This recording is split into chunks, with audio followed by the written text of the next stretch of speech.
मानवी जीवन प्राप्त झाल्याच्या नंतर आपल्या जीवनामध्ये दोन पद्धतीचा अनुभव हा प्रत्येकाचा असतो। पहिला अनुभव आहे तो संसाराचा आणि दुसरा अनुभव आहे तो परमार्थाचा। संसारातला अनुभव हा लौकिक स्वरूपाचा आहे आणि परमार्थातला अनुभव हा अलौकिक स्वरूपाचा आहे। संसारातला अनुभव सांगून फायदा नाही आणि सांगून कोणाचं बरं झालं नाही, पण परमार्थातल्या अनुभवानं निश्चित जीवाचा उद्धार झाल्याशिवाय राहत नाही। म्हणून संत महात्मे अनुभव सांगतात।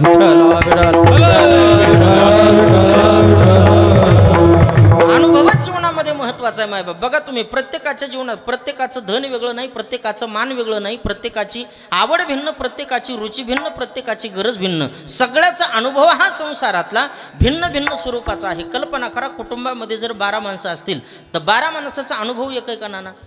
जाऊ द्या 12 लोकांचं सोडून, सध्याच्या काळातली कुटुंब पद्धती टिकोबाई टिकाई, दोनच तोंडन खिचडी बोंड, दोनच नवरा बायको एकत्रित असू द्या, त्या 2 नवरा बायकोंचा सुद्धा अनुभव सुरेश महाराज एक नाही हो। एकीला ज्वारीची भाकर आवडली तर त्याला बाजरीची आवडते, हिला चपाती आवडली तर त्याला वेगळंच काय आवडतं, याला लाल तिखट तिला काळं तिखट, ह्याला चहा त्याला कॉफी, ह्याने फॅन लावला की तिला थंडी वाढणार आणि तिने बंद केला की ह्याला गरमी होणार।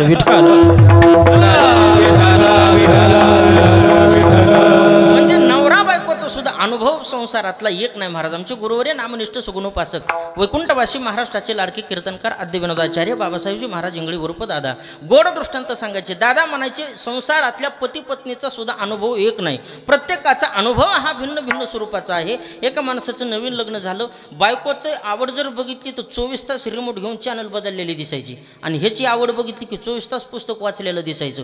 2 वर्ष लग्नाला झालं, कोणीच कोणाला बोलत नव्हतं। एक दिवशी कंटाळली बायको, टीव्हीचं रिमोट भरत दिवशी फेकून दिलं आणि धावतच मालकाकडे आली, हातातलं पुस्तक घेताना भरत दिवशी फेकून दिलं। मालक म्हणली पटायला पाहिजे, 2 वर्ष झालं तुमचं माझं लग्न होऊन साधे एका शब्दाने बोलायला तयार नाहीत, उठलं की पुस्तकात उठलं की पुस्तकात। मला तर आज घरात काही चांगले माणसं आहेत आमच्यासारखे बघायसारखे, बघत जावा बोलत जावा, उठलं की पुस्तकात 24 तास। मला तर असं वाटतंय म्हणले मी मराव आणि पुढच्या जन्मी पुस्तकच हो म्हणजे तरी तुम्ही हातात घेऊन बसताना। मालक म्हणला माझे पाया पडतो तुझ्या, पुस्तक होण्याच्या भानगडीत पडू नको, कॅलेंडर हो म्हणला। कॅलेंडर पुस्तक होऊन जन्मभर मुळावर राहण्यापेक्षा कॅलेंडर 12 महिन्याला बदलत तरी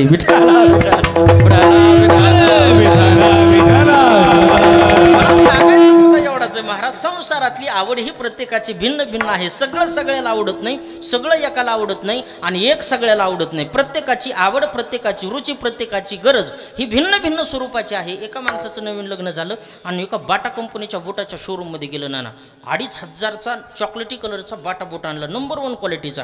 कर कर बूट वाजित दारामध्ये आला, टक टक टक टक दार वाजवलं, मंडळीनं दार उघडलं आणि त्याचा चेहरा पाहिला प्रफुल्लित झालेला होता। मंडळीने विचारलं का हो, लई चेहऱ्यावर आनंद झालाय, काय कारण आहे? कारण नवऱ्याच्या चेहऱ्यावरचा आनंद शक्यतो सहन होईल हे सांगताच येत नाही। आनंद प्रफुल्लित दिसायला लागला, नेमकं काय कारण आहे? त्यानं सांगायला सुरुवात केली, काय नाही का जरा पायाकडे बघ ना, 2500 रुपयाचा नंबर 1 बाटा कंपनीचा चॉकलेटी कलरचा बूट मी आणलाय माझ्यासाठी, कसं काय शोभतो का नाही? तिनं असं पायाकडे बघितलं नाही, त्याच्या तोंडाकडे पाहिलं, म्हणले काय पटत आहे तुम्हाला, तुमचा कलर कसला, त्या बुटाचा कलर कसला? अहो काही शोभायसारखं तरी घालीत जाणं, मॅचिंग तरी होती का तुमच्या कलरची त्या बुटाच्या कलरची? काही उचलीत आणि काही बाजारातून घेऊन येता, अजिबात बूट मला आवडला नाही, परत माघारी नेऊन द्या।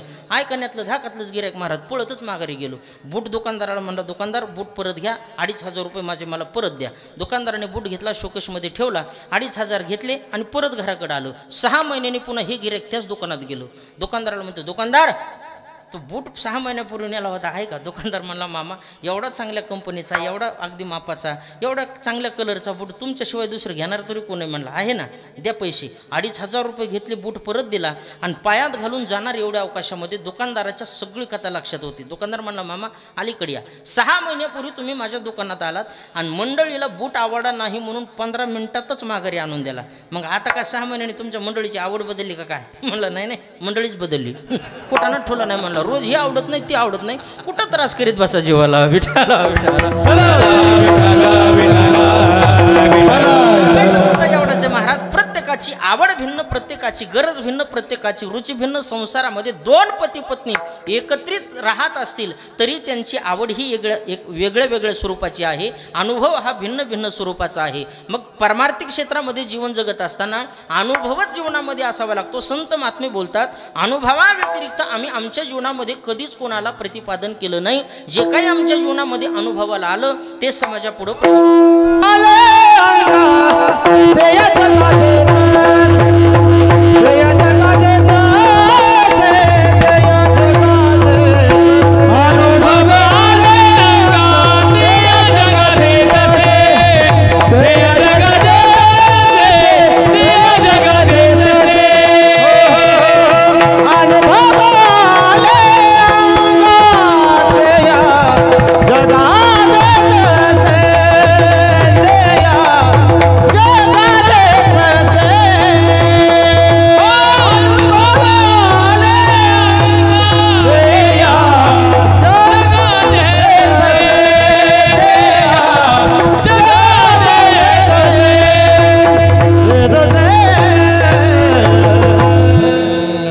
अनुभवाली अंगाते या जगात तसे तुका म्हणे चाकोनी सांगे मज अनुभवाय अंगे सेवित्वा रस वाटितो अनिका घ्या रे हो नकारानं भरी. महाराज म्हणतात अनुभव येते पाहिजे साचार आणि शब्दाचे गौरव कामा नाही. महाराज म्हणतात अनुभव जीवनामध्ये असेल तर समाजापुढं प्रगट करता येतं, समाजापुढं मांडता येतं. नाहीतरी अनुभवाव्यतिरिक्त संत महात्म्यांनी कधीच कोणाला सांगितलं नाही. जरा बारकावा शोधा. श्री क्षेत्र पैठण निवासी शांतीब्रह्म नाथांकडे एक माता माऊली आपलं छोटं पोरगं घेऊन गेली. म्हणली महाराज माझं पोरगं सारखाच गुळ खाते हो, माईकच्या स्टँडवरचा खाते, पकाजावरचा खाते, पिठीवरचा खाते, भागाताच्या स्टेजवरला खाते, दिसून तिथला गुळ खाते, माझ्या पोराला उपाय सांगा. नाथ महाराज म्हणले माय तुझं पोरगं 1 महिन्याच्या नंतर माझ्याकडे घेऊन ये.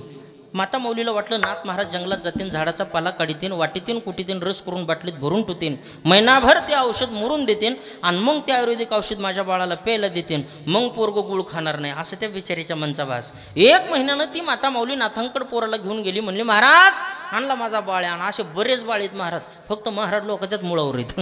त्याच काळामध्ये संत महात्म्याला त्रास होता असं नाही. आजही बरेचसे लोक आमच्यासारख्या महाराज लोकांना नीट जगू देत नाहीत. म्हणून गाडीवाले कीर्तनकार गावात येतात 9:45 आणि बाहेर जातात 11:15. जास्त संबंधच नको कोणाचा.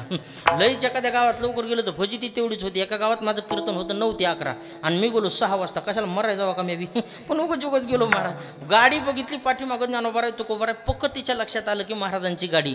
2 लेकर घेतले महाराज असे 2.5, 3 वर्षाची आणि पळतच म्हाताऱ्या माझ्याकडे आल्या. अर्ध्या किलोमीटरहूनच म्हातारी मला म्हणते महाराज आमचा नातू तुमच्या ओटीत घ्या. म्हणलं बरं का आता मह्याच ओटीतली खदरवळ मला झेपा नाही, एकासाठी रोज 2 गावं हिंडावं लागायला आणि तुम्हाला म्हणते मोह नातू तुमच्या ओटीत घ्या. बरोबर म्हणलं घ्यासारखं असलं तर घेऊ भाऊ. काय करीत असतो तुमचा नातू? म्हणले काय नाही बघा ना तुमच्यासारखं आज बोंबलत हिंडतोय. आम्ही बोंबलत हिंडत होतो होय.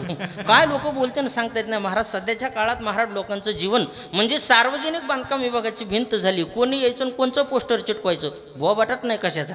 दुसरीला म्हणलं आजी तुमचं, ती म्हणली आमचा बरं आहे बघा पण रोज लोकांचे भांडण आणते. मी म्हणलं कसं काय? म्हणली बघा ना काल एक माणूस आला म्हणलं आजी तुमच्या पूर्ण आमच्या डिपीतले फ्यूज काढले, दिवसभर दाराची लाईट बंद राहिली. आजी म्हणली आमचा नातू येडाय त्याला काय कळतं एवढं.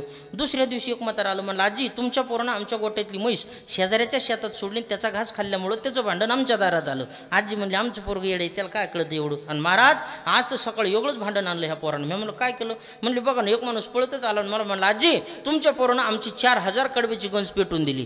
मी म्हणलं आमचं पोरगं येडे त्याला काय कळतं एवढं. पण ज्याची गंज पेटून दिली ते येडं नव्हतं, त्याला शानं होतं. ते आजीच्या जवळ गेलं ना आजीला म्हणतं आजी तुमचं म्हणणं पटतंय मला, तुमचं पोरगं येडे त्याला काय कळतंय असं तुम्ही म्हणतात, पण जिथं माझी 4000 कडब्याची गंज तुमच्या नातानं पेटली त्याच्याच पलीकडून तुझी 10,000 कडब्याची गंज होती ती काऊन नाही चितिली? ती म्हणते तितकं कुठं येडं आहे ते.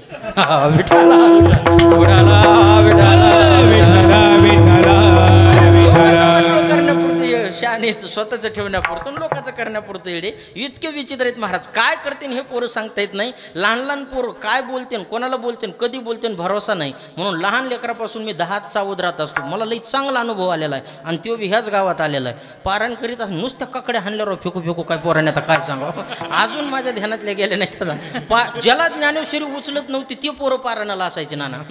मग उचलून बी आम्हीच द्यायची, सोडून बी आम्हीच द्यायची, गोंधळून बी आम्हीच ठेवायची. चटगुत्त होतं माझ्याकडं. सुंदर सांगायचं तात्पर्य मला एवढंच आहे महाराज की अशा पद्धतीचं जीवन हे लहान लेकराचं असतं. आजी म्हणू लागली महाराज आणला माझा बाळ्या. नातानी अंजारला गोंजारलं, डोक्यावरून हात फिरवला आणि सांगितलं बाळ जास्त गुळ खाणं प्रकृतीला बरं नसतं. म्हातारीने कपाळ हाणून घेतलं. म्हणले महाराज एवढ्या 2 गोष्टी सांगायच्या होत्या तर गेल्या महिन्यात सांगायच्या ना. माझा महिना फुकट घालीला, यायचं जायचं तिकीटं वाया घालवलं, असं का केलं? नाथ महाराज म्हणले माय ज्या दिवशी तुझं पोरगं माझ्याकडे घेऊन आली ना त्या दिवशी मी स्वतः जास्त गुळ खाल्लेला होता. म्हणून मला तुझ्या लेकराला गुळ खाऊ नको हे सांगण्याचा अधिकारच नव्हता. ज्या दिवशी तुझं पोरगं माझ्यापासून घेऊन गेली ना त्या दिवसापासून गुळ नावाची वस्तू माझ्या जीवनातली वर्ज केली ते सांगण्याचा अधिकार प्राप्त केला. आणि मग तुझ्या बाळाला सांगितलं तुका म्हणे साक्षी आले तरी केले प्रगट विठ्ठला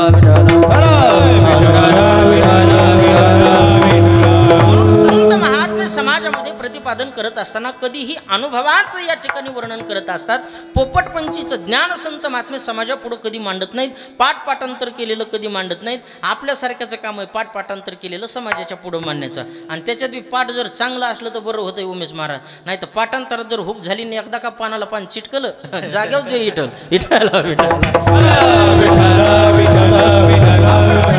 पाठ केलेलं बोलणं माणसाला योग्य वेळेला ऐन टायमाला धोका देत असतं बघा. कसं देत असतं आमचे गुरु रेंगळे दादा दृष्टांत सांगायचे.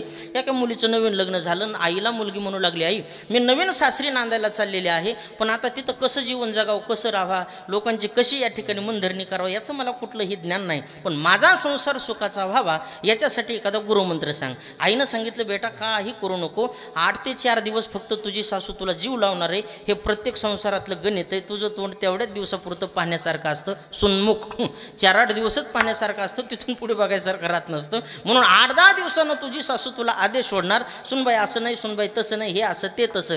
तर दीड मात्र सुद्धा डोक्यात काय घ्यायचं नाही, राग मानायचं नाही. फक्त जी बी सासू म्हणेन तिला एवढंच उत्तर द्यायचं की आता तुम्ही म्हणतात तेच बरोबर आहे, तुम्ही म्हणतात तेच खरं आहे, अगदी बरोबर आहे, एवढंच बोल, बाकी तुझं काही टेन्शन घ्यायची गरज नाही. सुनबाई नांदायला गेली, महाराज मुलगी सुंदर पद्धतीचे जीवन चाललं. आणि 8-15 दिवसानं सासूबाईनं सुरुवात केली. सुनबाई ही पोळी अशी नसते का, अशी भाजावी लागते. ती म्हणते, आत्या तुम्ही म्हणतात तेच बरोबर आहे. दुसऱ्या दिवशी, अगं सुनबाई ही भाजी अशी नसते, अशी करावी लागते. ती म्हणते, आत्या तुम्ही म्हणतात तेच बरोबर आहे.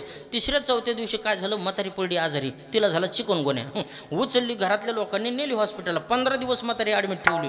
डॉक्टर म्हणले आता काय भरोसा नाही, दुरुस्त होईल म्हणून तुम्ही उचला आणि घरी घेऊन जा, जशी घडन तशी सेवा करत राहा. म्हातारी आणली, क्वार्टर टाकली, बेड रेस्ट म्हातारीला देण्यात आले. महाराज सगळ्या गोष्टी जाग्यावर, जेवण पाणी अगदी जाग्यावरती. पण 10-15 दिवस म्हातारी कंटाळली आणि सुनबाईला बोलून घेतलं, सुनबाई अलीकडे ये, आता काय एवढं जीवन मला वाटत नाही की चांगलं कडीला जाईन, पुन्हा मी उठन आणि पुन्हा संसारातला एवढा मोठा सगळा गाडा चालवीन, म्हणून असं वाटायला लागले. असलं काही क्वाटवरती पडून जीवन जगण्यापेक्षा मला वाटतं मी औषधाचा डबा घ्यावा, गटागटा प्यावा आणि मरून जावा. ती म्हणते, आत्या तुम्ही म्हणतात तेच बरोबर आहे, अगदी खरं आहे. अगं इथं नव्हतं ना म्हणायचं, विठ्ठला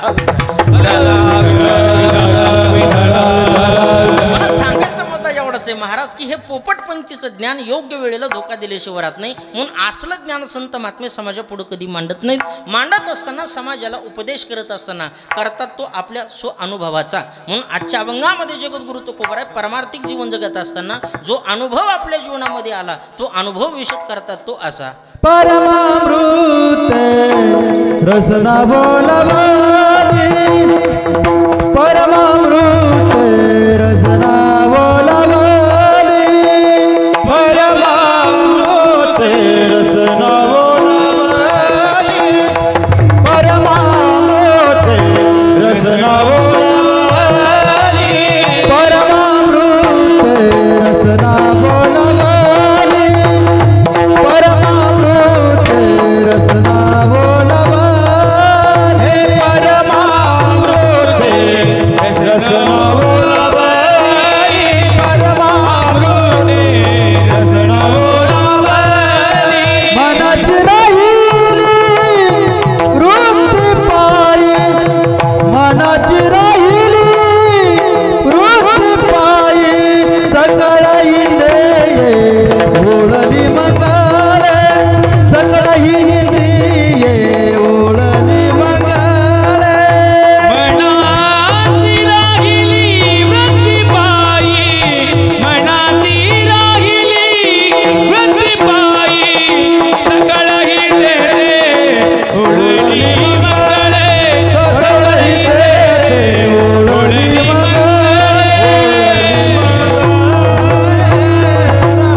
सेवा करता घेतलेल्या अभंगाच्या पहिल्या चरणामध्ये जगद्गुरु तुकोबाराय आपल्या जीवनामध्ये आलेला अनुभव सांगतात. हरी परमामृते रसना ओलावली, मनाची राहिली वृत्तीपायी. परमामृतानं आमची रसना ओली झाल्यामुळे आमचं मन हे वृत्तीरूपानं भगवंताच्या चरणाच्या ठिकाणी स्थिर झालं. परमामृते, अमृत नेमकं किती प्रकारचं आहे. आता नाथ भागवत रामायणामध्ये, आपल्याकडं रामायण चालू आहे बऱ्याच दिवसापासून, नाथ रामायणामध्ये नाथ महाराजांनी 7 प्रकारच्या अमृताचं वर्णन केलं.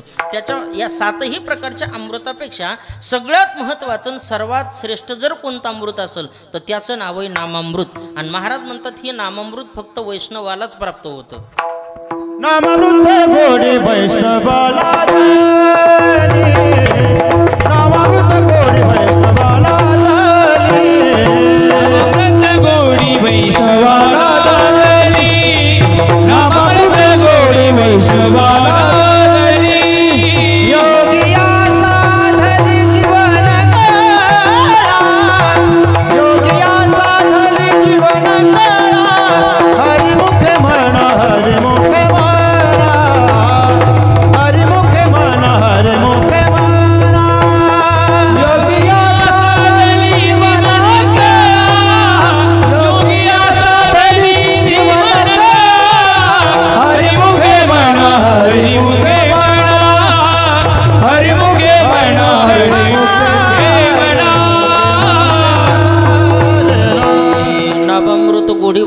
लादली योगिया साधली जीवन कळा. महाराज म्हणतात नामामृताची गोडी ही फक्त वैष्णवाला प्राप्त होत असते आणि ते नामामृत आमच्या जीवनामध्ये आम्हाला प्राप्त झाल्यामुळे आमची रचना ही परमामृतानं ओली झाली. परमामृते रचना ओलावली. आता संत महात्म्यांची रचना ही अमृतानं परमामृतानं नामामृतानं ओली होत असते आणि तुमची आमची रचना ही बाकीच्या षडरसानं ओली होत असते. आपल्याला लिंबू खाल्लं की तिखट लागतं, साखर खाल्ली की कडू लागते, मीठ खाल्लं की सपक लागतं.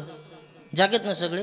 प्रत्येकाला हा प्रत्येक पदार्थाची चव कळते महाराज. लिंबू खाल्लं की आंबटपणा लागतो, साखर खाल्ली की गोड लागते, मीठ खाल्लं की खारट लागतं, चटणी खाल्ली की तिखट लागतं. म्हणजे आपली रचना ही षड रसानं ओली झालेली आहे. पटकन आपल्याला आपल्या तोंडात काय गेलं याचं लक्षात येतं महाराज. जाणीव पटकन होते. लक्षपूर्वक आहे का. आमच्या गुरुवरे महाराज दृष्टांत सांगायचे. एका माता माऊलीनं बासमती तांदळाची नंबर 1 क्वालिटीची खिचडी केली बघा. मुगाची डाळ टाकून वरी तूप टाकलं आणि प्लेट त्याच्या पुढे दिलं खायला. त्यानं पहिला घास तोंडामध्ये घातल्याबरोबर कचकन दातामध्ये खडा लागला. खडा लागल्याबरोबर मोठमोठाले लाल बुंद डोळे केले आणि बायकोवर धावला. लाज वाटायला पाहिजे म्हणला तुला. देवानं एवढे मोठमोठाले 2 डोळे दिलेत, एवढ्या मोठ्या तांदळाचा साधा खडा नेसता आला नाही. ते तेवढ्याच वाटणार मध्ये गप बसा, बोंबलू नका. देवाने 32 दात दिलेत, एक खडा चावता आला नाही का.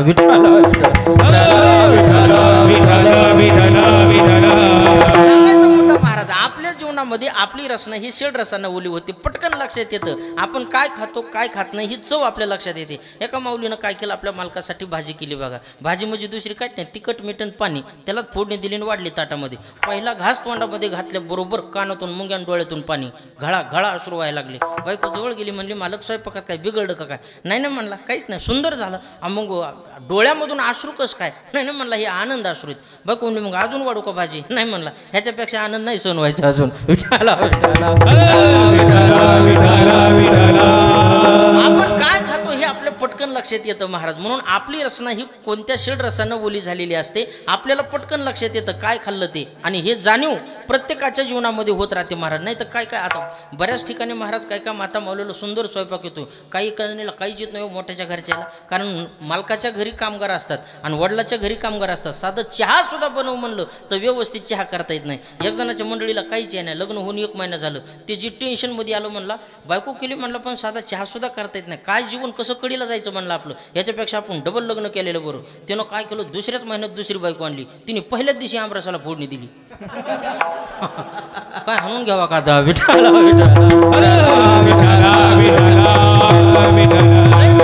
स्वयंपाकच जमत नाही काय कायला. खरं सांगतो महाराज, इतकी बिकट अवस्था. एका मुलीनं सांगितलं, आई मला सगळे सासरचे लोक नावं ठेवतात, तुला काही जमत नाही, तुला स्वयंपाक येत नाही, तुला भाज्या येत नाहीत. काय कर, 1 महिनाभर तू माझ्याकडे येऊन राहा आणि मला सगळा स्वयंपाक व्यवस्थित शिकव, म्हणजे माझ्या कुटुंबातले लोक माझ्या स्वयंपाकावर खुश राहतील. आई म्हणली काळजी करू नको बेटा, महिनाभर तुझ्याकडे राहते. आई तिच्याकडे स्वयंपाक शिकवण्यासाठी आली आणि 2-4 दिवसानं काय केलं, मालकीनीनं ताट वाढलं आणि मालकाच्या पुढे ठेवलं. त्यानं ताट पाहिल्याबरोबर भाजीच्या वाटीत पाहिलं आणि डायरेक्ट बायकोला म्हणलं, होय ग आज काय भाजी तुझ्या आईनं केली का काय. म्हणली माय नाही खाताच कसं काय कळालं. अगं म्हणलं सोपं गणित आहे, रोज भाजीत काळे केस निघत असते तर आज पांढरा निघालाय.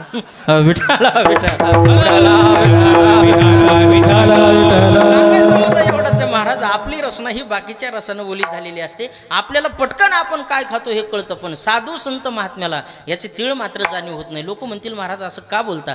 जगद्गुरु तुकोबा यांच्या जीवनातला अनुभव बघा. एक वेळेस तुकोबा यांच्या जीवनामध्ये त्यांचे मेहुणे त्यांच्या घरी जेवण्यासाठी आले.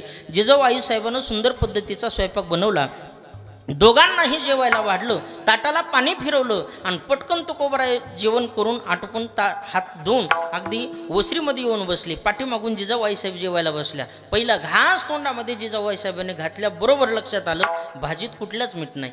पळतच तुकोबरायांकडे ती गेल्या, म्हणल्या महाराज माझा भाऊ जेवला नाही. तुकोबराय म्हणले भूक नसन.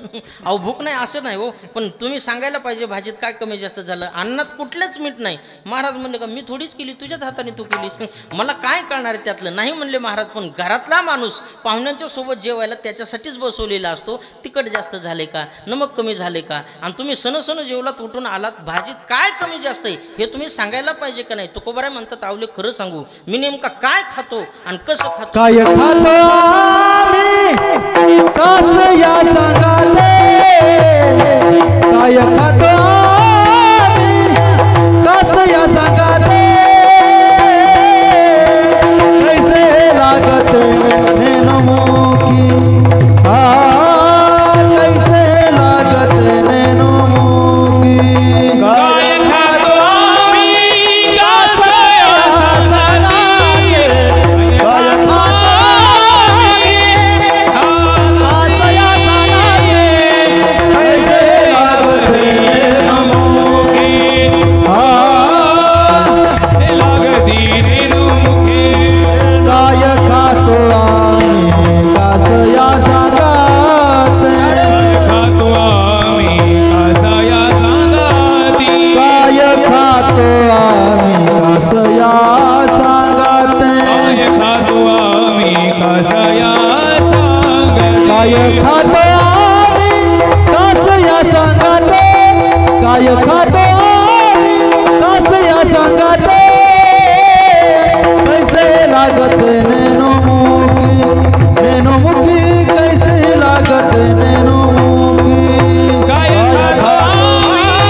आवले खरं सांगू काय खातो आम्ही कासया सांगाती कैसे हे लागते निनो मुकी माझी या देहाची मज नाही चाड पोटे करो कोड अनेकाची तुकोबाराय म्हणतात आवले माझ्या देहाचंच मला गणित कळाना गेलं तर दुसऱ्याच्याच कधी मी बघत बसू म्हणून सांगायचा मुद्दा एवढाच आहे साधू संत महात्म्यांची रचना ही बाकीच्या रसानं ओली झालेली नसते त्यांची रचना ही परम अमृतानं अर्थात नामामृतानं ओली झालेली असते म्हणून तुकोबाराय जाणीवपूर्वक परमार्थातला अनुभव विषद करतात माझी रचना परम अमृते रचना बोलावली परिणाम त्याचा असा झाला मनाची राहिली वृत्ती पाय मन वृत्ती रूपानं भगवंताच्या चरणाच्या ठिकाणी स्थिर झालं नाहीतरी मायबाप हे मन भगवंताच्या चरणाच्या ठिकाणी स्थिर होईल याची शाश्वती देताच येत नाही हे मन इतकं चंचलही महाराज म्हणतात हे फिरायला लागलं न पुरती भ्रमणादाही दिशा सप्तही पाताळे आकाशा घाली उडी देखो निबळेची फासा केलो या दोषा पाहुणा विठ्ठला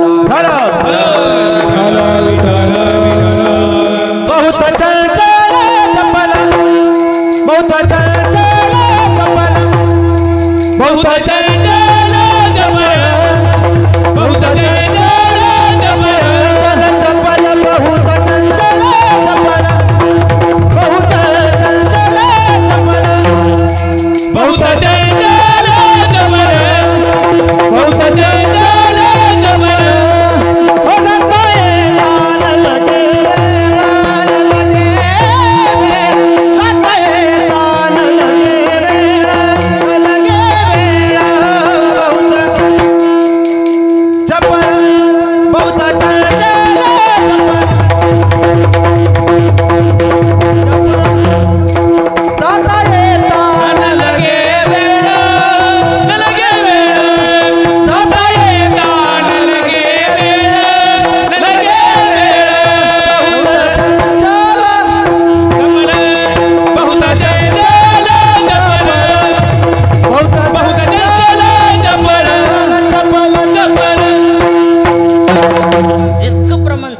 म्हणलं तितकंच मंच पळ विठा चंचळ चपळ जाता येताना लगे वेळ ह्या मनाला जायला वेळ लागत नाही आणि या मनाला यायला सुद्धा वेळ लागत नाही महाराज नाथ महाराज गोड वर्णन करतात हे मन इतकं विचित्र आहे नाथ महाराज त्याला उपमा देतात माकडाची माकड असतं बघा माकड शांत बसून राहतं एका जागेवर आहे का नाही महाराज ते माकड जर 2 मिनटं इथं सत्याच्या मंडपात आणलं ना 2 मिनटं इकडं 2 मिनटं तिकडं कधी टाळ करायचं शिरण कधी माळ करायचं शिरण कधी बसलेल्या लोकात कधी बारकाल्या पोरात एका ठिकाणी माकड स्थिर राहू शकत नाही नाथ महाराज त्याचं वर्णन करतात अगोदरच माकड आहे आणि पुन्हा त्या माकडाला इच्छू चावावा पुन्हा त्याच्यात त्याने दारू प्यावी आणि पुन्हा त्याच्यात त्याला भूताने झपाटावं नक्की सप्त्याचा काल होस तरी एका जागेवर बसून आहे का नाही ते मन जसं बितरल्यासारखं माकड करतं ना तितकं मंच पळे महाराज मर्कटशी सुरापानम तत्र वृच्छिक दंशनम तन्मध्ये भूत संचारो यद्वा तद्वा भविष्यती मर्कट रूपे चंचल मन त्यासी असत्संग रूपी मदिरापान कामवृच्छिक दंशले जान मग वर्तन यद्वा तद्वा गोड वर्णन नाथ महाराज करतात मन हे माकडासारखं चंचल आहे महाराज कसं चंचल कल्पना करा एक माणूस होता त्याच्याकडे माकड होतं आणि बोकड होतं माकडाचा आणि बोकडाचा खेळ करून उदरनिर्वाह भागवायचा एक दिवशी काय झालं नदीच्या पलीकडे जायचं होतं आणि पलीकडे मोठी बाजारपेठ भरत होती त्या बाजारपेठेमध्ये त्याला माकडाचा आणि बोकडाचा खेळ करायचा अलीकडे गेलं नावाडी दादाला बोलून घेतलं आणि सांगितलं दादा काही करा पण मला पलीकडे सोडा त्या नावाडी दादानं विचारलं किती शीट आहेत तुम्ही काही नाही म्हणला मी एक आहे माझं माकड एक आहे आणि माझं बोकड एक आहे 3 जण नावाडी दादा म्हणला ह्या कोण्या बी 2 जणाला एंट्री म्हणला एक तर माकडाला आणि तुला नाही तर बोकडाला आणि तुला पण माकडन बोकडन तू माझा मेळ पांगून जाईल नाही म्हणला न्यावंच लागन कारण तिघाचाही खेळ होतो दोघाचा खेळ होणार नाही त्याच्यामुळे तुम्हाला तिघाला न्यावं लागेल नावाडी दादा म्हणला ठीक आहे नेतो पण वर्म एक आहे तुझ्या माकडाची हातपाय बांधून घ्यावं लागतील त्यानं लगेच खांद्यावरचं उपरणं काढलं माकडाचे हातपाय बांधले माकड नावेत टाकलं बोकडही नावेत टाकलं स्वतः नावेत बसला नावाडी दादा नावेमध्ये बसला नदीतून नाव पलीकडच्या तीराला जात असताना मायबाप अर्ध्या नदीमध्ये नाव गेली थंड गार वाऱ्याची झुळूक आली आणि बोकडाला नाना मस्त झोप लागली आता इतकं थंडगार वाऱ्याच्या झुळकीत गाढ झोपलेलं बोकूड पाहिलं कोणी माकडाने माकड म्हणला आपल्या डोळ्यात देखत धडधड जर बोकूड झोपत असलं आपल्या माकडपणाची काय इज्जत राहिली म्हणला ह्याला जागा करणं हे आपला परमधर्म आहे म्हणला माझं करतोय मी निभावणार पण हात बांधलेत म्हणला माझे पाय बांधलेत काय करावं काही कळाना पण स्वभाव चंचल असल्यामुळे इकडे तिकडे लागलं पाहायला तर नावेमध्ये एक काडी पडलेली दिसली पण हाताने घेता येणार आणि पायाने घेता येणार पण माकडच चंचल स्वभाव त्यानं दाताच्या 2 दाताच्या मध्ये काडी घेतली महाराज आणि थंडगार वाऱ्याच्या जुळकीत झोपलेल्या बोकडाच्या नाकात खवली. आता माकडांनी काडी बोकडाच्या नाकात खावलं. बोकडाला का समाधी लागली असेल का? जी बोकड भितरलं महाराज नावेच्या इकडल्या कडीला एकदा, नावेच्या तिकडल्या कडीला एकदा, नावेचा समतोल बिघडला आणि धाड दिशी चौघही जण पाण्यामध्ये पडले, गत प्राण झाले. तसं या भवसागरामध्ये आपली ही जीवनरूपी नाव चलत असताना कधी कधी आपल्याला कामवृच्छिक दंश करतो, कधी कधी असत्संग रूपी मदिरा पान आपल्या जीवनामध्ये त्रास देतं आणि मग सुंदर पद्धतीची चाललेली आपली जीवनाची नाव अशीच भवसागरामध्ये कोलमंडते आणि पडते. याचं कारणही मनाचा चपळ स्वभाव. म्हणून मन हे एका ठिकाणी स्थिर राहू शकत नाही, मनाचा स्वभाव आहे. महाराज वर्णन करतात, माशी असते बघा, माशी, ती माशी अन्न पदार्थावरती बसते. माशी जिलेबीवर बसते महाराज. जिलेबीचा कलर कसा आहे? लाल. मग लाल कलरच्या जिलेबीवर बसणाऱ्या माशीनं लाल कलरच्या विस्तवावर बसायला काय हरकत आहे का दशरथ महाराज? नाही ना, कारण जिलेबीचा कलर सुद्धा लालच आहे आणि विस्तवाचा कलर सुद्धा लालच आहे. पण माशीला पक्क माहीत आहे, मी ज्या दिवशी विस्तवावरती बसन दुसऱ्या दिवशी जिलेबी बसाय नसन. तिला पक्क माहीत असल्यामुळं जसं ती माशी चुकूनही विस्तवावर बसत नाही, तसं आपलं मन मुलाबाळावरती बसन, आपलं मन घरादारावरती बसन, आपलं मन बायकोवरती बसल, आपलं मन इस्टेट प्रॉपर्टी, माड्या गाड्या घोड्या बँक बॅलेन्स सत्ता या सगळ्यावरती बसतं. पण आपलं मन जाणीवपूर्वक देवाच्या पायाजवळ जाऊन बसत नाही. का बसत नाही? त्या मनाला पक्क माहीत आहे, एकदा का मी देवाच्या पायाजवळ गेलो पुन्हा माघारी येणं नाही.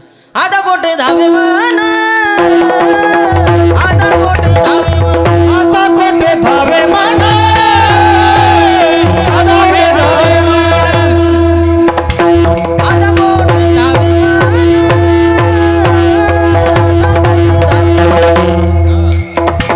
आता कोठे धावे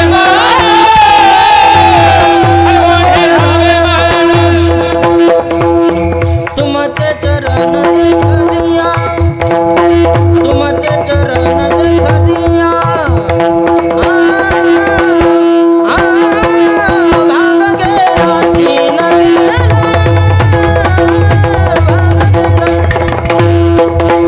तुझे चरण देख लिया, तुझे देख लिया,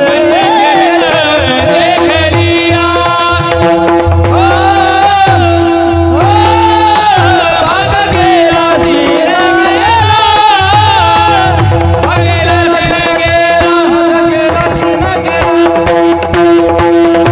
आता कोटी धावी मन तुमचे चरण देखलिया, भाग गेला सिन गेला, अवघा झाला आनंद किंवा देखील तुमचे चरण, निवांत राहिले मन, कास या तेजन प्राण आपुला गे माये. गोड वर्णन साधू संत महात्मे करतात. मन हे सहजासहजी वृत्तीरूपानं भगवंताच्या पायाजवळ बसतच नाही, पण जाणीवपूर्वक तुकोबारे म्हणतात, आमच्या जीवनामध्ये आमची रस नाही. परमामृतानं ओली झाल्यामुळे, नामामृतानं ओली झाल्यामुळे परिणाम असा झाला, परमामृती रसना ओलावली, मनाची राहिली वृत्ती पायी.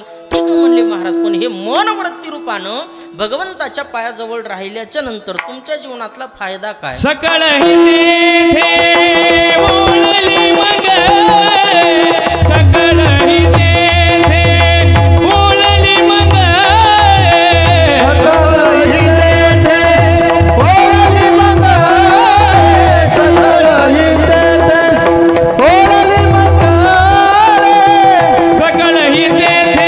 बोलली मग रे. वृष्टी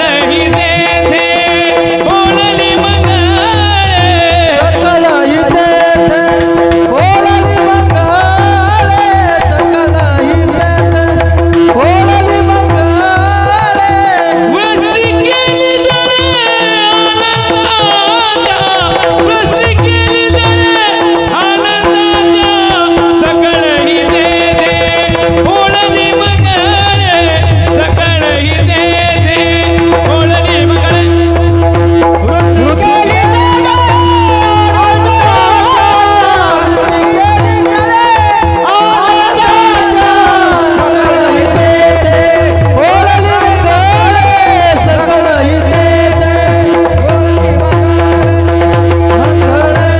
परिणाम त्याचा असा झाला, सकळही तेथे ओळली मंगळे, वृष्टी केली जळी आनंदाच्या. सगळे मंगळ ती एका ठिकाणी आली महाराजांना. नाहीतरी एकदा का देव आपलासा झाला की सगळ्या गोष्टी आपल्याच होतात महाराज. का होतात? त्याचं कारण आहे भगवंताच्या अंतर्भूतच या सगळ्या गोष्टी आहेत. कारण देवाचं सामर्थ्य माऊली ज्ञानोबा सांगतात, पर्वती बैसकान संडावी समुद्री रेखा नुलांडावी पृथ्व्या भूते व्हावी आज्ञा पै माझी मी बोलविल्या वेदू बोले मी चालविल्या सूर्य चाले मी आलविल्या प्राण हाले जो जगात चालिता गोड वर्णन मौलिक ज्ञानोबा करतात. जसं सर्व अगदी तुझी असत्यने वेदाशी बोलणे आणि सूर्याशी चालणे तुझी बळी ऐसा तो समर्थ ब्रह्मांडाचा धनी समर्थ सत्ताधीश भगवान वृक्षाची पाने हलजाची सत्ता वृक्षाची पाने हलजाची सत्ता वृक्षाचे पाने हलजाची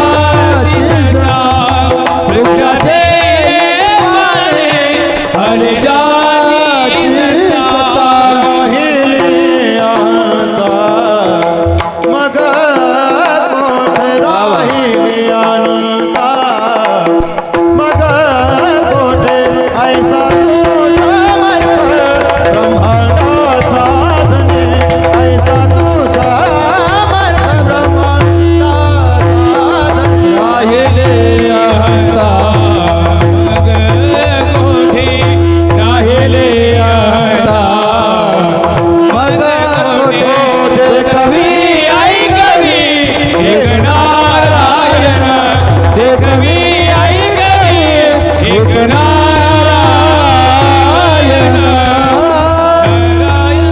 वृक्षाची पानाली ज्याची सत्ता राहिली हंता मग कोटी. महाराज म्हणतात ऐसा तू समर्थ ब्रह्मांडाचा धनी सर्व समर्थ सत्ताधीश भगवान परमात्मा आहे.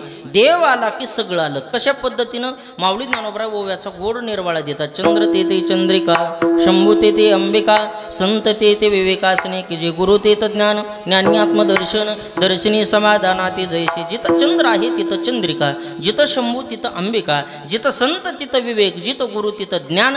तशा पद्धतीनं जिथं देव आहे तिथं सगळे मंगळ आपोआप येतात. आणि देव आला की सगळ्या शक्ती महाराज त्याच्या अंतर्भूत असतात. महाराज देव आला की काहीच कमी पडत नाही. देव घरा आला भक्ती सन्माने पूजला. महाराज म्हणतात चिंता ते पळाली गोकुळा बाहेरी आणि प्रवेश भितरी केला देवी. एकदा का देव आपल्यामध्ये आला ना आपल्यातले सगळे दुःख आणि सगळं दैन्य हे बाजूला निघून जात असतं. कशा पद्धतीनं लक्षपूर्वक आहे का. एक वेळेस काय झालं श्री क्षेत्र पंढरपूर क्षेत्रामध्ये रंगनाथ स्वामी निगडीकरांचं महाद्वारामध्ये कीर्तन चालू होतं आणि तिथं समर्थ रामदास स्वामी आले. आणि समर्थ रामदास स्वामीला न ओळखल्यामुळे एका ब्राह्मणानं गाईच्या गोठ्यामध्ये राहण्यासाठी जागा दिली. समर्थांना राहण्यासाठी तिथं जागा देऊन तो ब्राह्मण कीर्तन ऐकण्याकरता पांडुरंगाच्या दरबारामध्ये गेला. रंगनाथ स्वामी निगडीकरांचं कीर्तन चालू आहे. कीर्तनामध्ये रंगनाथ स्वामी निगडीकर सांगू लागले की जो कोणी मला पंढरपूर क्षेत्रामध्ये समर्थ रामदास स्वामी आलेले आहेत असं त्यांचं वर्णन आहे. आणि या वर्णनाचा व्यक्ती जो कोणी मला त्यांची आणि माझी भेट घालून देईल अशा व्यक्तीला मनोवांछित बक्षीस सोनं पैसा अडकात देण्यात येईल.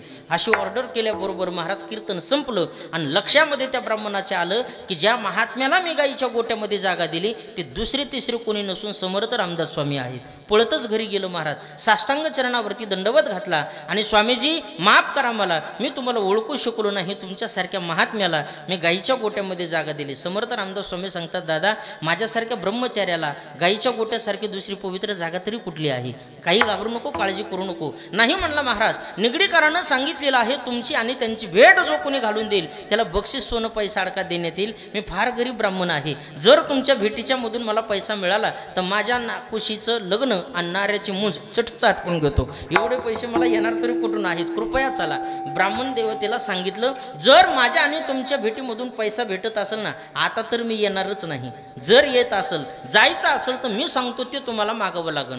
काय मागावं लागेल काही नाही म्हणले. माझ्या आणि निगडीकरांच्या भेटीमधला जो काही आनंद आहे त्या आमच्या दोघांच्या भेटीतला 1/4 आनंद मागावा लागेल. ब्राह्मणानं विचार केला संसारिकाच्या अडचणी ब्रह्मचार्याला काय कळायला लागल्यात. बरं ह्या दोघांच्या भेटीतला आनंद घेऊन का ह्याचा अर्धा हुंडा पोरीला द्यावा अर्ध्या हुंड्यात काय लग्न करावा काय करावं काही कळणार नाही. पण म्हणतेत ना मागा तर मागतो म्हणला. चला दोघांची भेट घालून दिली आणि 2 बोधस्पन्न महात्मे परस्पर भेटल्याबरोबर मायबाप अगदी गळाभेट झाली आलिंगन घातलं. त्या दोघांच्या भेटीतला आनंद वेगळा. मी पूर्वीच्या काळातल्या महाराज लोकांचं सांगायला लागलो. एकूण मकाला भेटले की आनंद व्हायचा गगनात मावत नसायचा पूर्वीच्या महाराज लोकांचा. आता आजचे महाराज लोक एकूणमेकांनी असे समोरासमोर पाहिले का डापरल्यासारखेच पाहतात, ह्याला कोणी इथं बोलिलं आणि त्याला कोणी तिथं बोलिलं, काय गुत्तच तो घेतलं काय त्याचा मेळ लागा ना.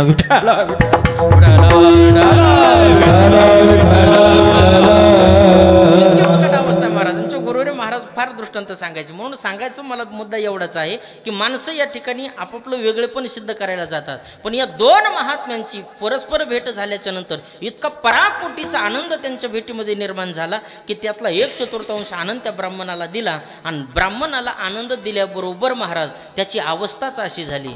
सकळ इंद्रिय झाले ब्रह्मरूप, सकळ इंद्रिय झाले ब्रह्मरूप,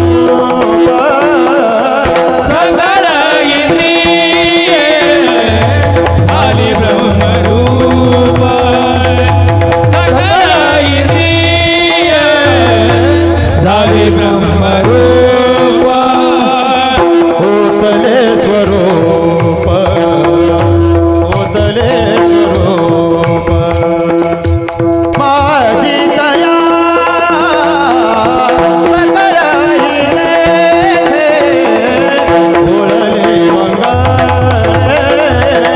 सकळ हिने बोलले मंगळे,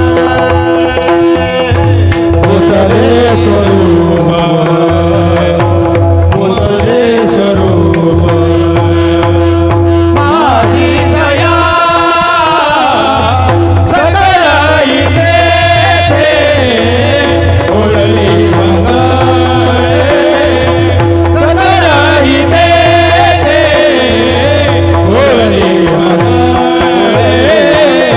बोलले मंगळे. त्या दोन महात्म्यांच्या भेटीतला 1/4 आनंद त्या ब्राह्मणाला मिळाला महाराज. त्याची अवस्था अशी झाली, सकळ हे ते ओळली मंगळी, वृष्टी केली जळी आनंदाच्या, सकळ इंद्रिय झाली ब्रह्मरूप आणि ओ तिले स्वरूप माझी दया. सगळी इंद्रिय त्या ब्राह्मणाचे ब्रह्मस्वरूप झाली आणि एकदा का देवाचं नाव घेतलं की तशीच अवस्था होते. महाराज म्हणतात ब्रह्मीभूत काया हो तसे कीर्तनी, भाग्य तरी ऋणी देवायशा, ब्रह्मरस गोडी तयाशी पावली, वासना निमाली समोळ ज्यांची. महाराज ब्रह्मीभूत काया होत असते ती नामचिंतनाने, अगदी आठवण आठव गेले भावा भाव, झाला स्वयमेव पांडुरंग, अशी अवस्था देवाच्या नामचिंतनाने होत असते. आता आपल्यालाही कधी आठवण आठव भावा भाव आपला होतो, आपल्यालाही कधी कधी अगदी ब्रह्मपद प्राप्त होतं, पण बऱ्याच लोकांना पेल्याच्या नंतर सुद्धा समाधी लागते महाराज. आपण काय करतो, काय बोलतो, कसे वागतो, कसे राहतो, काही तीळ मात्र सुद्धा कळत नाही महाराज. लयच अवघड परिस्थिती. 2 जण पेणारे एका खोलीमध्ये झोपले आणि झोपल्याच्या नंतर मच्छर चावायला लागले बघा ना मच्छर चावायला लागले.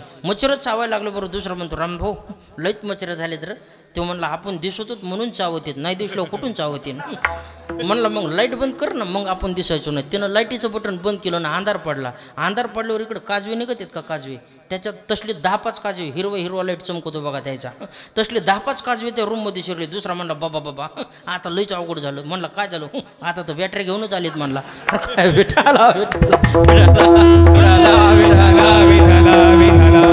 लई अवघड परिस्थिती महाराज. काय करते काय बोलते भरोसाच नाही महाराज. इतकी विचित्र अवस्था राहायची. 2 जण असे रस्त्याच्या कडेने चालल्याच्या नंतर आबाळ कडकड अगदी या ठिकाणी पाऊस पडायला लागला. पाऊस पडल्याबरोबर एक जणाच्या अंगावर पाणी पडलं, दुसरा कसं बाबा आबळच फाटलं बाबा. काय म्हणला आबळच फाटलं, पाणीच पडायला लागलं म्हणलं आबाळातून. आणि थोड्या वेळाने गिजा चमकले. म्हणलं घाबरू नको, हिल्डिंगवाला आलाय, आता काय चिपकून घेतो का काय भरोसा महाराज या लोकांचा. काय बोलतो काय सांगताच येत नाही. रस्त्याच्या कडेनं जाताना एका पेनारानं काय केलं, लघुशंकेला बसलं युवराज महाराज. तसं उठायला लागलं बरोबर उठताच आहे ना महाराज. इतकं वाकडं झालं माझ्याकडे बघा, इतकं वाकडं झालं. लागलं मोठमोठे नाडायला, धावा कोणीतरी वाचवा. नेमकं कीर्तन संपलेलं होतं ना, अशी महाराज मंडळी रस्त्याकडीनं चालली आणि आरडायला बघितलं. आता महाराज लोकांना कुठं दम निघतो, उचलला तो 2-4 जणांनी टाकला गाडीमध्ये, नेला हॉस्पिटलमध्ये. आडवा टाकल्याबरोबर डॉक्टर साहेबांनी कानात टेलिस्कोप घातला, इकडं तिकडं त्याला चेक करू लागले. म्हणले मामा घाबरू नका, काळजी करू नका, तुम्हाला काही झालं नाही. ते पेनार म्हणतो कसं काय झालं नाही, अर्धा तास झालं म्हणलं मी वाकडा झालोय. मला कळतं मग उठताच आहे ना, तुम्ही म्हणता काय झालं नाही. डॉक्टर म्हणले मामा खरंच काही झालं नाही. कमाल म्हणलं तुमची. अर्धा तास मी वाकडा झालो, मला उठता येणं, तुम्ही म्हणता काय झालं नाही, असं कसं काय शक्य? डॉक्टर म्हणले मामा खरंच काय झालं नाही, तुमच्याकडून काय झालं म्हणजे दारूच्या नशेत शर्टाचं बचून पॅन्टीला लागले. आता इतकी जर सुद्धा हरपती म्हणलो बाकीचा का विचार करावा. विठ्ठला आपली अवस्था तशी होते, पण आपली अवस्था वेगळी. महाराजांनी साधू संत महात्म्यांची अवस्था वेगळी. म्हणून महाराज म्हणतात आठवं नाटवं गेली भावा भाव, झाला स्वयमेव पांडुरंग. अशी अवस्था महात्म्यांची होत असते महाराज. आणि अशी अवस्था झालेले महात्मे महाराज म्हणतात जिथं राहतात तिथंच या ठिकाणी देव नांदतो. तुका म्हणे देते वसे भक्त राम, तुका म्हणे देते वसे भक्त राम, तुका म्हणे देते वसे भक्त राम, तुका म्हणे देते वसे भक्त राम, तुका म्हणे देते वसे भक्त राम, तुका म्हणे देते वसे भक्त राम, तुका म्हणे देते वसे भक्त राम.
मोठ्या प्रेमाने हातवरी करा. महिला मंडळ, पुरुष मंडळ.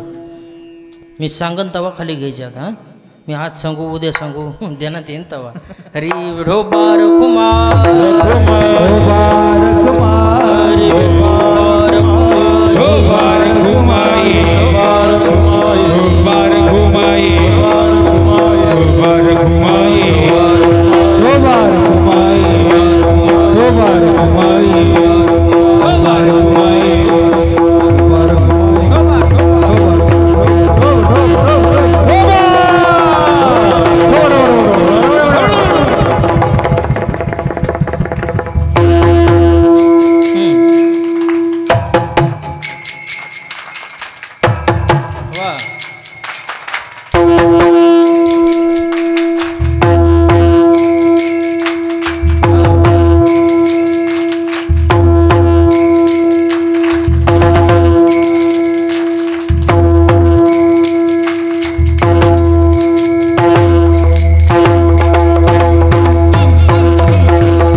टाळ्या वाजवा. हरी तुका म्हणे जेथे वसे भक्तराव तेथे नांदे देव संदेह नाही. अभंगाच्या शेवटच्या चरणामध्ये जगद्गुरु तुकोबाराय बोलतात, आशे भक्त जिथं राहतात तिथं भगवान परमात्मा नांदतो. नांदणं वेगळं आणि राहणं वेगळं. तुमच्या आमच्यामध्ये देव असे पण भक्ताच्या घरी नांदे. या तारेमध्ये लाईट असे पण बल्पामध्ये नांदे. विठाला म्हणून जिथं भक्त आहेत तिथं देव आहे आणि जिथं देव आहे तिथं भक्त आहेत म्हणण्यापेक्षा हरी ते संत, हरी ते संत, हरी ते संत, संत हरि ते संत, हरि ते संत, हरि ते संत, हरि ते संत, हरि ते संत, संत ते हरि. ऐसे वेदाचारी बोलताती, ऐसे वेदाचारी बोलताती. हरे मुखे गाता, हरे मुखे गाता, हरे मुखे गाता, हरे मुखे गाता, हरे मुखे गाता, हरे मुखे गाता, ऐसे वेदाचारी बोलताती, ऐसे वेदाचारी बोलताती. हरे मुखे गाता, हरे मुखी गाता, हरे मुखी गाता, हर पद हरे मुखे गाता, हरे मुखे गाता, हर पद. महाराज म्हणतात जिथं देव तिथं संत, जिथं संत तिथं देव. हरी ते संत, संत ते हरी. ऐसे वेदचारे बोलताते. जिथं देव आहे तिथं संत असतात, जिथं संत असतात तिथं देव हा निश्चित असतो. उदाहरण घ्यायचं झालं, तुमचे महाराज सांगायचे, एक पोरगं शाळेमध्ये खोड्या करू लागलं. मग गुरुजीनं पोराला सांगितलं, आज तुझ्या घरी तुझ्या वडिलांना तुझं नाव सांगण्यात येईल. चल बरं म्हणले, तुझ्या घराकडं कुठे आहे तुझं घर? म्हणलं आमचं घर हलवायाच्या दुकानासमोर. म्हणले हलवायाचं दुकान? म्हणलं आमच्या घरासमोर. म्हणले दोन्ही कुठे? म्हणलं समोरासमोरच आहे. जसं हलवायाच्या दुकानासमोर ह्याचं घर आणि ह्याच्या दुकानासमोर हलवायचं घर, तसं जिथं संत तिथं देव आणि जिथं देव तिथं संत. विठ्ठला विठ्ठला तुमच्या आमच्यामध्ये देव असे पण भक्ताच्या घरी नांदे. देव संताच्या घरी नांदतो मायबाप. कशा पद्धतीनं? एक वेळेस काय झालं, द्वारकेमध्ये एक ब्राह्मण भगवान श्रीकृष्ण परमात्म्याची भेट घेण्याकरता द्वारकेमध्ये गेल्याच्या नंतर दारामध्ये बसून राहिला. रुक्मिणी आईसाहेबांनी विचारलं, का हो कशा करता आलात? काय नाही म्हणे, मला द्वारकाधीश भगवान श्रीकृष्ण परमात्म्याची भेट घ्यायची. रुक्मिणी आईसाहेबांनी सांगितलं, देव इथं नाहीत. देव जर तुम्हाला भेट घ्यायची असेल तर श्री क्षेत्र पैठण निवासी शांतीब्रह्मनाथांच्या घरी देव तुम्हाला मिळतील. तुम्हाला पैठण क्षेत्रावरती जावं लागेल. ब्राह्मण चालत दरकोस दर मुक्काम करत कसं तरी पैठण क्षेत्रावरती आला आणि खून त्याला सांगितली होती, कावडीनं पाणी भरणारा जो कोणी आहे ना श्रीखंड्याच्या रूपानं तो भगवान परमात्मा आहे. कावडीनं पाणी घेतलेला श्रीखंड्या समोरून आलेलं पाहिल्याबरोबर त्या ब्राह्मणानं साष्टांग प्रणिपात भगवान श्रीकृष्णाच्या पुढे टाकला. पण साष्टांग प्रणिपात घातल्याबरोबर भगवंतांनी पटकन ओळखलं, ज्या अर्थी गिराईक ह्या वेशासुद्धा आपल्याला ओळखतंय त्या अर्थी नक्की ओळख पटलेली म्हणले. आधार कार्ड मागण्याच्या अगोदर आपण गुप्त झालेलं बरं म्हणून देव अंतर्धान पावले आणि ब्राह्मण रडू लागला. ब्राह्मण रडत असलेलं दृश्य नाथांना पाहिलं आणि नाथांना विचारलं, का हो कोण तुम्ही, कुठून आलात? त्या ब्राह्मणानं सांगायला सुरुवात केली, मी द्वारकेहून आलो आणि मला भगवान श्रीकृष्ण परमात्म्याचं दर्शन पाहिजे म्हणून भेटीसाठी आलो. नाथ महाराज सांगू लागले, का हो भूदेवा इकडं कुठं देव तुम्हाला? देव तर द्वारकेमध्येच आहे ना. नाही देवा, मी द्वारकेमध्ये गेलो पण मला द्वारकेतून पत्ता लागला की देव तुमच्या घरी पाणी वाहतो. हा दुसरा तिसरा पाणी वाहणारा कोणी नाही मायबाप, हा श्रीखंड्याच्या रूपानं हा भगवंतच तुमच्या घरी नांदत आहे. हे वाक्य ज्यावेळेस ब्राह्मणाच्या मुखातून नाथांच्या कानावरती पडले त्यावेळेस नाथांचं सुद्धा हृदय सद्गतीत झालं आणि गळगळ डोळ्यातून अश्रू आले. म्हणून संत महात्मे वर्णन करतात की तो भगवान परमात्मा 36 वर्ष कावडीनं नाथाच्या घरी पाणी कावडीने पाणीच्या घरी चक्र पाणी वाहे, चक्र पाणी वाहे, अनन्य भक्ती भावे, अनन्य भक्ती भावे निळा वंदिताचे पाय. कावडीने पाणीच्या घरी चक्र पाणी वाहे, त्या घरी चक्र पाणी वाहे, अनन्य भक्ती भावे, अनन्य भक्ती भावे निळा वंदिताचे पाय. निळा म्हणे देव राबेताचे घरी, राबेताचे घरी.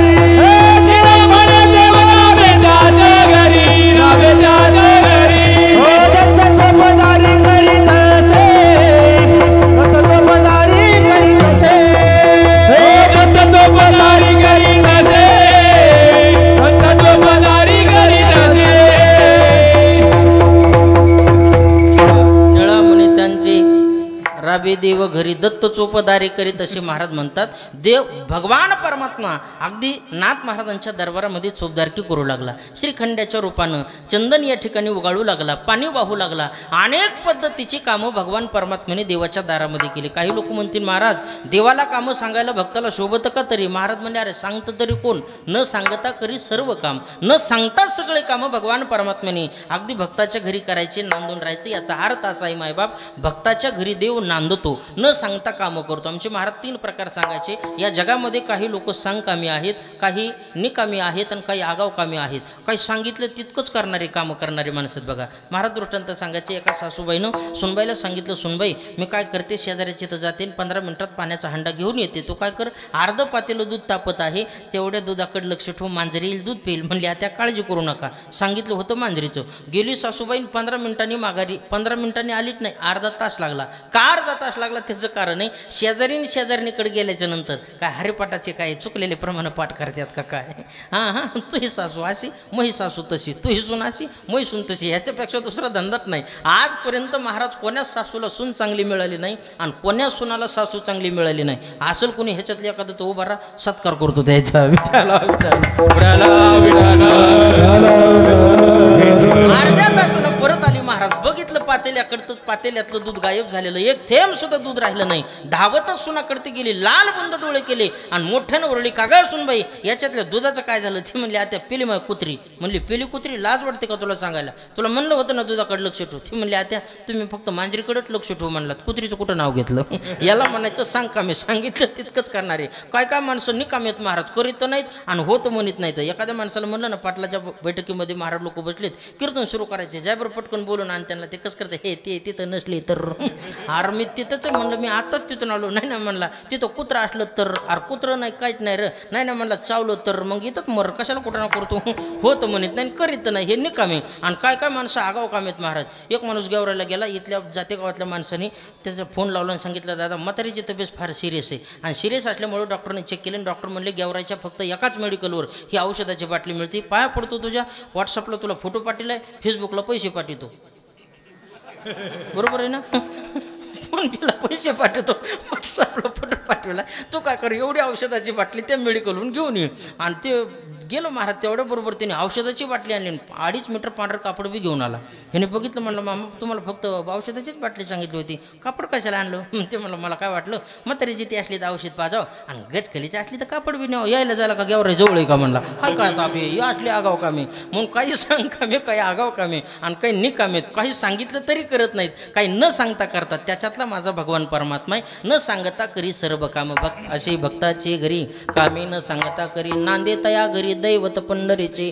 पंढरपूरचा पांडुरंग परमात्मा भक्ताच्या घरी नांदतो म्हणून तो देव आपल्या सुद्धा घरी नांदावा अशी जर आपली तळमळ असेल आपली जर अपेक्षा असेल तर महाराज म्हणतात आपली रचना ही परम अमृतानं अर्थात नामामृतानं ओली झाली पाहिजे आणि ते नामामृतच कलियुगामध्ये आपल्याला तारणार आहे. कलियुगा माझे करावे कीर्तन तेने नारायण दिली भेटी कलियुगी सुगम साधन न लगे योग याग त्यागदान करिता निर्लज्ज हरि कीर्तन चारी मुक्ती चरण वंदिते दिकोनी कीर्तनाचे गोडी देव धावेल वड सबडी वैकुंठीहून घाली उडी अति तातडी स्वानंदे. गोड वर्णन महाराज करतात नामी तरला नाही कोण ऐसा द्यावा निवडून. नामाने सगळे तरतात मायबाप. सगळ्या संत महात्मे एकांतामध्ये बसले आणि सर्वांनी कलियुगामध्ये उद्धाराचं साधन जर काय असेल तर ते फक्त नामय हा सिद्धांत शोधला. संत एकांती वैसले सर्व ही सिद्धांत शोधिले ज्ञानदृष्टी अवलोकिले सारांश काढिले निवडोनी ते एक श्रीहरीचे नाम तेच फक्त भगवंताचं नामचिंतन कलियुगा माझी करावे कीर्तन आणि तेने नारायण देईल भेटी. नामामृतानं आपली रचना ओली झाली पाहिजे आणि नाम घेत असताना ते श्रद्धेनं घेतलं पाहिजे विश्वासानं घेतलं पाहिजे भावनेनं घेतलं पाहिजे. जो भावनेनं देवाचं गीत गातो त्यालाच देव मिळतो. भावे गावे गीत शुद्ध करून या चित्त तुझं व्हावा आहे देव तरी हा सुलभ उपाव. भाव जीवनामध्ये महत्त्वाचा महाराज. भाव ठेवला का सगळ्या गोष्टी आपोआप प्राप्त होतात. याच्यावर शेवटचा एक दृष्टांत सांगतो आणि सेवेला विराम करतो. परमार्थामध्ये गरज आहे ती भावाची. कोणत्या थोरल्या का धाकट्या त्या भावाची नाही महाराज. भाव अंतकरणात असला पाहिजे. अंतरीची घेतो गोडी आणि पाहे जोडी भावाची. एकदा काय झालं एका पाटलाच्या वाड्यामध्ये फार मोठी गर्दी झाली. एक साधू महाराज आले अधिकारी पुरुष आणि गुरुमंत्राचा कार्यक्रम चालू होता. अलीकडच्या गावामध्ये एक सर्वसाधारण बाराबंडी अंगात घातलेला धोत्राचा आचाकोचा खोवलेला शेतकरी पाटी अगदी डोक्यावरती घेतलेली त्याच्यामध्ये काही नव्हतं. 2-4 किलो वांगे होते 4-2 किलो कोथिंबीर होती. सगळ्या गावामध्ये विकू लागला आणि पलीकडल्या गावाला गेला. अलीकडलं गाव आणि पलीकडलं गाव या दोन्ही गावाला जोडणारा नदीच्या वर एक पूल होता महाराज. त्या पुलावरून तो पलीकडे गेला. घ्या वांगे घ्या कोथिंबीर घ्या वांगे घ्या कोथिंबीर असं करत करत त्याच्या पाटीतले वांगेही संपले कोथिंबीरही संपली. फक्त 2च वांगे राहिले आणि एक कोथिंबीरीची जोडी राहिली. आणि गर्दा पाहिला त्यानं जवळ गेला आणि एक जणाच्या म्हणला का रे गर्दा कशाचा आहे. काय ना म्हणले पाटलाच्या वाड्यामध्ये साधू महाराज आलेत आणि गुरुमंत्राचा कार्यक्रम चालू आहे. हे म्हणतंय कसला असतो गुरुमंत्र. ते म्हणले कसला म्हणजे बघायचा नसतो म्हणले घ्यायचा असतो. ठीक आहे म्हणलं सरका पलीकडे. सगळे माणसं बाजूला सारले. साधू महाराजांच्या जवळ गेला साष्टांग प्रणिपात केला आणि डायरेक्ट महाराजांना म्हणला महाराज दे आपल्याला गुरुमंत्र. महाराजांनी त्याच्या नकाकडं पायाकडं बघितलं डोक्याकडं पाहिलं नकशिकांत निहाळला आणि विचार केला याला जर गुरुमंत्र कसा असतो कसा जपावा लागतो त्याचं पावित्र्य कसं राखावं लागतं त्याच्यानं काय फायदा होतो या सगळ्या गोष्टी जर सांगत बसलो तो 2-3 तास आपले याच्यातच जातील आणि त्याच्यात आपले भरपूर गिरायक होतील. म्हणले महाराज लोकाला कोणते लोक कटवायचे आणि कोणते लोक पटवायचे हे तवाच ध्यानात येते. म्हणून गुरु महाराजांनी विचार केला हे पटवण्याचं गिरायक नाही हे कटवण्यासारखं गिरायक आहे. 2च मिनिटात म्हणले तुझ्या पाठीत काय. म्हणलं काय नाही महाराज फक्त 2 वांगे राहिलेत आणि एक कोथिंबीरीची जोडी राहिली. गुरु महाराज म्हणले तुझ्यासाठी हेच गुरुमंत्र 2 बैंगन कोथिंबीर की जोडी. ह्याच गुरुमंत्रानं तू भव नदीत तरून जाशील. दिला गुरुमंत्र महाराज. ठेवला त्यानं विश्वास त्याच्यावर आणि सकाळपासून संध्याकाळपर्यंत दिवसभर जपायचा तो. 2 बैंगन कोथिंबीर की जोडी 2 बैंगन कोथिंबीर की जोडी 2 बैंगन कोथिंबीर की जोडी. योगायोगाने महाराज वर्ष गेलो तो जप करू लागला आणि वर्षाच्या नंतर या ठिकाणी पुन्हा मोठा गुरुपौर्णिमेचा उत्सव आला. गावातल्या काही लोकांनी सांगितलं ज्या पाटलांच्या वाड्यामध्ये तुम्ही जाऊन गुरुमंत्र घेतलं ना ते महाराज आलेले आहेत जायचं नाही का गुरु भेटीला. आज तो गुरुपौर्णिमा म्हणला फार मोठा पर्व काळ आहे आणि अशा पर्व काळावर जर गुरुकडे जायचं नाही म्हणला मग काय राहिलं आपल्या जीवनात. जातो जातो आणि गुरु महाराजाला घराकडे घेऊन येतो, पाद्यपूजा करतो म्हणला, जीवनाचा उद्धारच झाला म्हणला आज माझ्या. म्हणून गुरुच्या भेटीसाठी जायचं ठरलं महाराज. पण योग असा, भरपूर पाऊस पडल्यामुळं पावसाच्या पाण्याच्या प्रवाहानं ह्या गावातला आणि त्या गावातला संपर्क साधणारा जो पूल होता तो पूल नदीच्या पाण्यानं वाहून गेला पुरामुळे. आणि मग जायचं पलीकडं पण कसं, खांद्यावरती घोंगडी होती. विचार केला आणि मग लक्षात आलं की अरे गुरु महाराज तर म्हणलेत ह्या मंत्रानं तू भव नदीत तरून जाशील. मग ईद कुशिक नदी काय करते म्हणलं आपल्याला, बघूच गुरु मंत्राचा प्रयत्न करून खांद्यावरची घोंगडी काढली, दुमती करून पाण्यावरती टाकली, घोंगडीवर बसला आणि भावनेनं श्रद्धेनं गुरुमंत्र जपला. 2 बैंगन कोथिंबीर जोडी, चल घोंगडी पहिली थडी, सरळ घोंगडी पली काढ्यात राहिला. पटकन उठून उभा राहिलो, घोंगडीची घडी टाकली, खांद्यावर टाकली आणि गर्द्यामधून परत सगळ्या लोकांना बाजूला सरून महाराजांकडे गेलं, साष्टांग प्रणिपात केला. गुरु महाराज भेटीला तुमचा शिष्य आलाय, चला म्हणला आज गुरुपौर्णिमेचा उत्सव आहे, माझ्या गरीबाच्या घराला पाय लावा, आम्ही दोघं पती पत्नी तुमचं चरण प्रक्षालन करणार आहोत, आमचं कोटकोट कल्याण आज तुमच्या आशीर्वादानं होणार आहे. गुरु महाराज म्हणले राजा तुझं सगळं खरंय, पण तू राहतो पलीकडल्या गावात, नदीवरचा पूल वाहून गेला, तू अलीकड आलाच कसा. ते म्हणलं महाराज तुम्ही दिलेल्या गुरुमंत्राच्या जोरावर. महाराजांनी तो डोळेच पांढरे केले, माझ्या गुरुमंत्राच्या जोरावर आला कसा नेमका, काय ना म्हणला महाराज सोपं गणित आहे की तुम्ही सांगितलं होतं भाऊ नदी तरून जाशील, मग इतकुशिक नदी काय करते म्हणला एवढ्या मंत्राच्या जोरावर. घोंगडी काढली म्हणला, पाण्यावर टाकली, घोंगडीवर बसलो आणि तुम्ही दिलेला गुरुमंत्र म्हणलो, 2 बैंगन कोथिंबीर जोडी, चल घोंगडी पलथडी आली म्हणलं घेऊन मला घोंगडी अलीकड. आणि आता सुद्धा आपल्याला तसंच पलीकडे जायचंय. महाराजाच्याच मांड्या लटलट करायला लागल्या. महाराजाला थंडी तापत आला. महाराज म्हणले आता काय जगत नाही, हे आडमोठं नेल्याशिवाय राहत नाही आणि नदीत बुडून मी काय मेल्याशिवाय राहत नाही. सगळ्या शिष्याला सांगितलं, भक्त परिवाराला, शिष्यगणाला शेवटची विनंती म्हणले आता इथून पुढे आपली ही शेवटची गुरुपौर्णिमा भावपूर्ण श्रद्धांजलीचे बॅनर छापून ठेवा म्हणले, कारण आता पुढले काय गुरुपौर्णिमा होत नाही आणि हे काय आडमोठं तिकडे नेल्याशिवाय राहत नाही आणि नदीत बुडून मेल्याशिवाय मी काय जगत नाही म्हणले, मला तर काय पोहता येत नाही आणि हे नेणार म्हणलं की नेणार. आडमोठे माणसं ऐकत नसतात. त्यानं सांगितलं महाराज अगदी पुढल्या वर्षी येतो तुमच्याकडं. नाही ना म्हणला, याच्यासारखा पर्वकाळ पुन्हा कोण जगतो कोण वाचतो, चला म्हणला ह्या वर्षीचा सगळं पर्वकाळ आहे. धरलं महाराजांच्या हाताला, नदीच्या कडीला आणलं महाराज, खांद्यावरची घोंगडी काढली, पाण्यावरती टाकली, गुरु महाराजाला बसवलं, स्वतःही बसला आणि मंत्र जपला श्रद्धेनं भावानं. 2 बैंगन कोथिंबीर की जोडी, चल घोंगडी पलथडी, सररात घोंगडी काड्याकडीला. पटकन गुरु महाराज उठले, त्याच्या चरणावर दंडवत घातला, म्हणले माझे माय आजपासून मी तो हा गुरु नाही, तूच मोहा गुरु, दे मला गुरुमंत्र. सांगायचं मुद्दा मला एवढंच आहे महाराज, भाव महत्वाचा आहे. भाव जर जीवनामध्ये असेल तर निश्चित आपला उद्धार झाल्याशिवाय राहणार नाही. म्हणून जमलेल्या सगळ्या तमाम भाविकाला कळकळीची विनंती मायबाप की भावनेनं देवाचं नामचिंतन करा, निश्चित आपल्या जीवनाचा उद्धार झाल्याशिवाय राहत नाही. ह्याच अमृतानं जर आपली रचना ओली झाली तर आपल्या जीवनाचं कल्याण आहे. म्हणून महाराज परमार्थामध्ये आलेला अनुभव सांगतात, परमअमृती रचना ओलावली, मनाची राहिली वृत्ती पायी परिणाम, सगळं हे ते ओळली मंगळे, वृष्टी केली जळी आनंदाच्या. अशा पद्धतीचा या अभंगाचा भाव मला जेवढा मांडता येईल तेवढा मांडण्याचा प्रयत्न केला. माझ्या अल्पबुद्धीला जसं पटलं सुचलं तसं बोललो. सेवेमध्ये जर काही हुकचूक झाली असेल तर ते माझ्या बुद्धीचे दोष समजून आई वडिलांचा अंतकरण करून सहनकारा झालेली शिवा ग्रामदेवतेच्या तुम्हा सर्व श्रोते सज्जन मायबाप टाळकरी मंडळाच्या चरणारविंदी सेवा समर्पित करतो. जाता जाता जमलेल्या सगळ्या तमाम तरुण बांधवाला एकच कळकळीची विनंती, संसार करू नका, भावी पिढी बिघडून आपलं जीवन उद्ध्वस्त करून घेऊ नका. आई वडिलांची सेवा करा, धर्मग्रंथाचं वाचन करा, चालत असलेलं पवित्र परमार्थिक धार्मिक कार्य असंच आपल्या हातून वर्षानुवर्ष वृद्धिंगत व्हावं. 39वं वर्ष आपल्या सप्ताहाचं आहे. पांडुरंग परमात्म्याच्या कृपेनं, भगवान श्रीकृष्ण परमात्म्याच्या कृपेनं, आदरणीय अण्णांच्या मार्गदर्शनाने तुम्हा समस्त ग्रामस्थ मंडळाच्या परिसरातील पंचक्रोशीतील भावी भक्तांच्या सहकार्यानं हे 39व्या वर्षातला सप्ताह आपला 50 वर्षापर्यंत जावा. ह्या सप्ताहाचा सुवर्ण महोत्सव व्हावा.